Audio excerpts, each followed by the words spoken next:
Okay, I'll admit, never been more disappointed by an obituary. I mean, from the beginning, the rumors that he was dead and they were hiding that fact, like Stalinist Russia, those were always a little silly. We're like Stalinist Russia in completely different ways. But the rumor that he'd had a stroke or some other malady that left him visibly incapacitated, well, that sure did whet my appetite. And in the 24 hours leading up to his proof of life press conference, social media was just giving us a steady drip of promising rumors. There were rumors that he couldn't stand unassisted, that he'd lost the powers of speech, that he needed a walker to get around. Now, none of those were credibly sourced, of course, but that didn't stop motherfuckers from sharing them far and wide, did it? I mean, think about what a cell phone this really is. Donald Trump just exceeded the accusations of insufficient physical prowess by standing, talking, and walking. That's all it took. Think about how bad you have to fuck up before Donald goddamn Trump can thwart your accusations with his vigor. We're talking about a 79-year-old amalgamation of Big Macs and burned steaks held together with Diet Coke stickiness and gravy skin. He's got cankles to rival Chernobyl. His entire face is one giant liver spot, and he's got fucking Quado sprouting out of the back of his hand ready to lead the Martian resistance.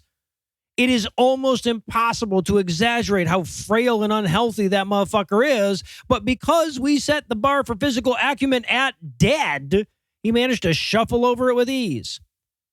And this is not an isolated event, right? If it was, I'd just move on. But we've fallen for this one simple trick thinking before. Remember when they thought they were going to reverse Trump's first victory through Jill Stein's recounts?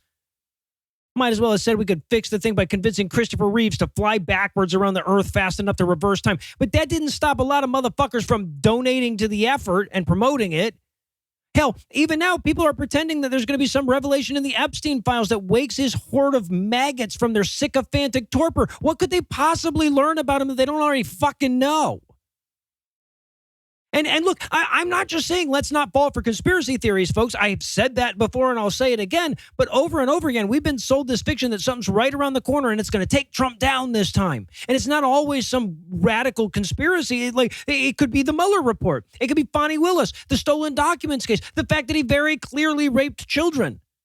Right? Those aren't fanciful notions that strain credibility or anything. In any sane world, at least one of those things would already have put a stop to this national nightmare. But nobody would accuse this world of sanity. So they've been no more effective than rumors of his demise. And of course, the comfort we take from these shared fantasies is that any minute now something's going to change. Some vestige of the rational, liberal, secular, rules-based world that we were told we lived in would reemerge. And through no effort of our own, the problem would take care of itself. Again, that's not an unreasonable assumption, even though it's wrong. I mean, thinking that the Big Macs finally caught up with Trump is not unreasonable, but that doesn't mean it isn't dangerous to think that. Especially if we keep doing shit like that, like it's a psychological defense mechanism. Look, one of the things that's been protecting Trump from the beginning is the fact that everything about him is too stupid to work. When Trump was first surging in the primaries back in 2015, we openly hoped that he would win the nomination because we all knew he was too stupid to win in the general, right? He started accusing the election results of being fake before we even started voting in 2020. So we figured that was too stupid to convince anybody, right? His justifications, his excuses, his mad grabs for power, they're all so transparently stupid that you almost can't take them seriously until they're done. So maybe the next time we hear a rumor that amounts to in a few days or weeks or months or hours, we won't have to worry about Trump anymore. Maybe we refrain from amplifying it, not just because we're good skeptics, not just because we're committed to the truth, but because any hope that the Trump problem is on the verge of taking care of itself is an excuse for us in the resistance to take our foot off the pedal. And we can't afford to do that for a minute, let alone another couple of fucking days.